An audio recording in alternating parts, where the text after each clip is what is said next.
What matters at the end of life? Let me ask you something quietly. If you knew you had only a little time left, what would suddenly become unimportant? The emails, the deadlines, the arguments, the money? And what would finally become crystal clear? Because the end of life has a strange gift. It removes all illusion. It shows what was real. At the end, nobody wishes they worked more. People don't leave this world thinking, I wish I answered more messages. I wish I stayed in the office longer. I wish I earned a little more. No. At the end, the heart speaks differently. It says, I wish I loved more. I wish I was present. I wish I didn't waste so much time being afraid. What matters most is love. Not romantic love, but love as the essence of being alive. Kindness, forgiveness, warmth, connection, compassion. At the end, what remains is not your achievements, but the lives you touched. The people who felt safe with you.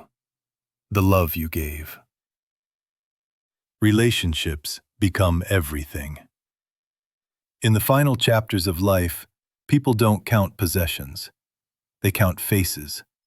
They remember who held their hand, who listened, who stayed, who mattered. Success impresses the world, but love sustains the soul.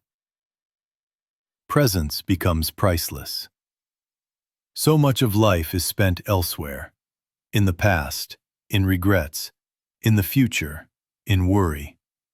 But at the end, you realize the only life you ever had was this moment. Presence is the real wealth. Peace with yourself matters more than approval. At the end, nobody cares about social image. What matters is, did you live truthfully? Did you become who you really were? Or did you spend your life performing, forgetting your own soul? The deepest regret is not failure. It is self-abandonment. Forgiveness becomes freedom. People hold on to so much: resentment, guilt, old pain. But at the end, you see clearly, none of it was worth carrying. Forgiveness is not for others. It is for your own peace. Spirituality becomes real. Not religion as identity, but spirituality as reality. That you are more than your story. That life is brief. That awareness remains. That something sacred has always been here.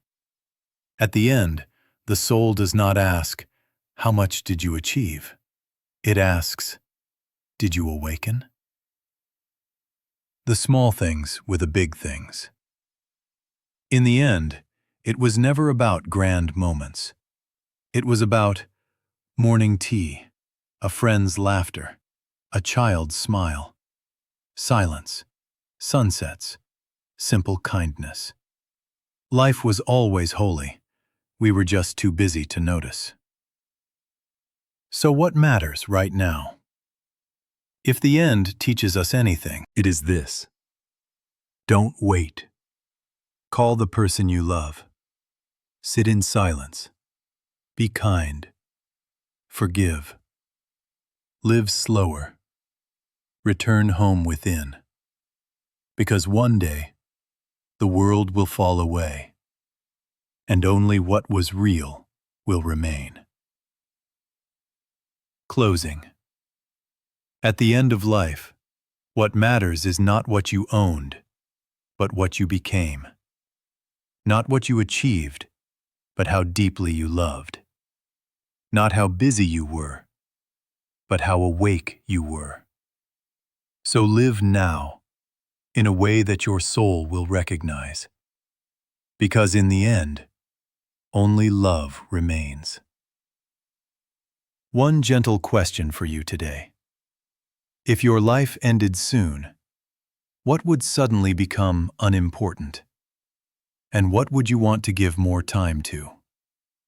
Call someone you love. Forgive what you've been carrying.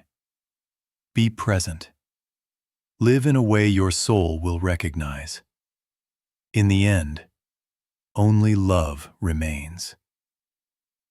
Thank you for listening. Founder, Holistic Wellness Foundation, Imphal, Healing Beyond Boundaries. Relevant research. References. 1. Hospice Regrets. What People Wish at the End of Life. Where, B. 2012. The Top 5 Regrets of the Dying.